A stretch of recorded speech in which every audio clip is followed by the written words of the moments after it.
കൊല്ലം, ആലപ്പുഴ, എറണാകുളം തീരങ്ങളിൽ വാൻഹായ് കപ്പലിൽ നിന്ന് കടലിൽ വീണ കണ്ടെയ്നറുകൾ വന്നടിയാൻ സാധ്യത. കണ്ടെയ്നർ കണ്ടാൽ 200 മീറ്ററെങ്കിലും അകലം പാലിക്കണമെന്നും ഏതെങ്കിലും വസ്തുക്കളിൽ തുടരുതെന്നും ജാഗ്രതാ നിർദ്ദേശമുണ്ട്. കൂടുതൽ വിവരങ്ങളുമായി ഷമീർ അബ്ദുൾ ചേരുന്നുണ്ട്. ഷമീർ, ഈ കപ്പലിന്മേൽ ആശങ്ക ഒഴിയുന്നില്ല. എന്തൊക്കെ ജാഗ്രതാ നിർദ്ദേശങ്ങളാണ് തീരദേശവാസികൾക്ക് നൽകിയിട്ടുള്ളത്?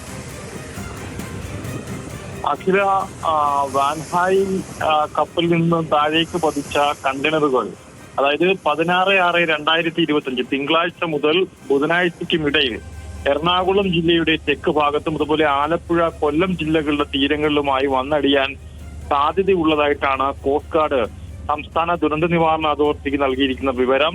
എന്തായാലും ഈ കണ്ടെയ്നറുകളോ അല്ലെങ്കിൽ മറ്റേതെങ്കിലും വസ്തുക്കളോ തീരപ്രദേശങ്ങളിൽ വന്നടിഞ്ഞാൽ സംശയാസ്പദമായ വസ്തുക്കളാണെങ്കിൽ 200 മീറ്ററെങ്കിലും അകലം പാലിച്ച് മാത്രം നിൽക്കുക. ഇത്തരം വസ്തുക്കൾ കാണുകയാണെങ്കിൽ 112 വിളിച്ച് ഇത് കാണപ്പെട്ട സ്ഥലവും മറ്റ് വിവരങ്ങളും അറിയിക്കണമെന്നാണ് സംസ്ഥാന ദുരന്ത നിവാരണ അതോറിറ്റി നൽകിയിരിക്കുന്ന അറിയിപ്പ്. എന്തായാലും ഈ കപ്പലിലെ കണ്ടെയ്നറുകളിൽ അപകടകരമായ വസ്തുക്കൾ ഉള്ള സാഹചര്യത്തിലാണ് ഇത്തരത്തിലൊരു അറിയിപ്പ് ഇപ്പോൾ ഉണ്ടാകുന്നത്. ഇപ്പോൾ ഈ ഒഴുക്ക്, കടലിനടിയിലൂടെയുള്ള ഒഴുക്ക് തെക്കൻ തീരമേഖലയിലേക്ക് ആയതിനാലാണ് ഇത്തരത്തിൽ തെക്കൻ തീരപ്രദേശങ്ങളിലേക്ക് ഈ കണ്ടെയ്നറുകൾ ഒഴുകിയെത്താൻ സാധ്യതയുള്ളത് എന്നത് മുന്നിൽ കണ്ടുകൊണ്ടാണ് കോസ്റ്റ് ഗാർഡ് ഇത്തരത്തിലൊരു മുന്നറിയിപ്പ്, ഇത്തരത്തിലൊരു നിർദ്ദേശം സംസ്ഥാന ദുരന്ത നിവാരണ അതോറിറ്റിക്ക് നൽകിയിരിക്കുന്നത്.